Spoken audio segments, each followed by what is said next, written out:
আসসালামু আলাইকুম guys, welcome to night three piece. Night three piece থেকে আমি মুস্তাক ওয়েবসাইট নিয়ে হাজির হইলাম আপনাদের মাঝে। তো এখন 10টা 11 বাজে PM বাংলাদেশি টাইম আপনারা দেখতে পারতেছেন। তো আজকে মূলত আমি 9 তারিখ এভারের রেজাল্ট দিয়েছিলাম সিঙ্গেল ওয়ান, এবং KSR-এর রেজাল্ট দিয়েছিলাম আপনার কত 30।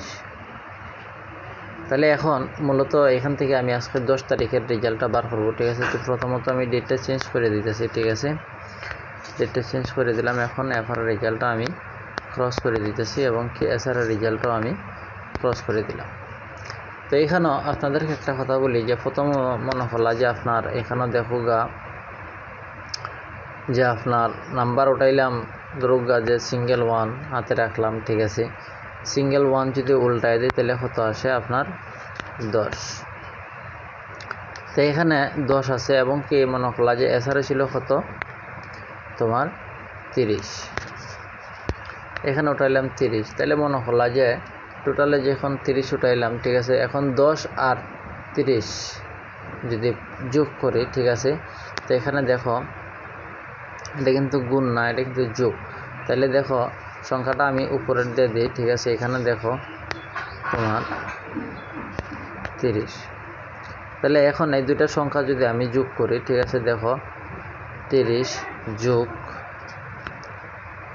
10 সমান সমান 40, সমান সমান যখন 40 আসছে, ঠিক আছে। এখন 40 এখানে আসছে, 40-এর এখানে যদি আমি প্লাস করি, ঠিক আছে। 40-এর এখানে যদি প্লাস করি তাহলে দেখো আমি 40-এর এখানে প্লাস করলাম তোমার 7, তাই সমান সমান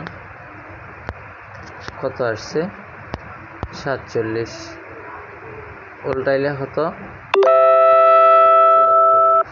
আশা করি সবাই বুঝতে পারছো যে উল্টাইলে 74, ঠিক আছে। তো এখন মূলত আমি এসআরের নাম্বারটা বার করবো এখান থেকে, ঠিক আছে। এসআরের নাম্বারটা খুব সিম্পল, এসআরের নাম্বারটা এখান থেকে বার করবো, ঠিক আছে। তো এফআরের রেজাল্টটা দিয়ে দিলাম তোমার 74। এখন মূলত বের করবো আমি এসআরের নাম্বার। তো এসআরের নাম্বারটা অলরেডি এখানে রাখা দিয়েছিলাম, যেরকম মনে করলা যে এখানে প্লাস মাইনাস করার পরে তোমার 10 আর 30 যোগ করার পরে 40 আসছিল, ঠিক আছে। 40 যখন আসছে, 40-এর সাথে যদি আমি 1 প্লাস করি, ঠিক আছে। যে সিঙ্গেল ওয়ানটা ছিল এই ওয়ানটা প্লাস করলে তোমার কত 41। 40-এর সাথে যদি আমি প্লাস করতে যাই, ঠিক আছে। ধরো এখানে উঠাইলাম তোমার 40 প্লাস 1 সমান সমান 41। আশা করি যে তোমরা বুঝতে পারছো যে এফআরের রেজাল্টটা আমি কেমনে বার করলাম, ঠিক আছে। কেমনে এফআরের রেজাল্টটা আসলো, ঠিক আছে। তো এসআরের জন্য দিয়ে দিলাম আমি 41।